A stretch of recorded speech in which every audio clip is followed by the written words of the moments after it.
ख़िज़ां का मौसम गुज़र चुका और मौसम गर्मा का जो है वो आगाज़ हो चुका है और मौसम बहार का भी आगाज़ हो चुका है। सऊदी दारकूमत रियास में मैं इस वक्त मौजूद हूँ अल-दीरा पार्क में, जहाँ पे मुख्तलिफ़ जो इक़साम के यहाँ पे दरख्त हैं, पौधे हैं और जंगली जो यहाँ पे घास है, जंगली जो यहाँ पे पौधे हैं, उन पे बहार आ चुकी है। यहाँ पे चारों तरफ जो है वो मुख्तलिफ़ रंग बिरंगे जो फूल हैं वो खिले हुए हैं। मुख्तलिफ़ जो यहाँ पे दरख्त हैं उनके फूल भी यहाँ पे मौजूद हैं, जो यहाँ पे खूबसूरती के साथ यहाँ पे फूलदार पौधे लगाए गए हैं, उन पे भी पूरी तरह से बहार जो है वो आ चुकी है।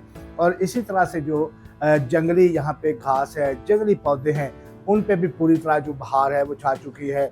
और जहाँ पे ये खूबसूरती का बायस बनते हैं, वहीं पे ये यहाँ पे पार्क में सुबह की सैर करने आने वाले जो मुल्की और गैर मुल्की हैं, उनकी तवज्जो का बायस भी बनते हैं।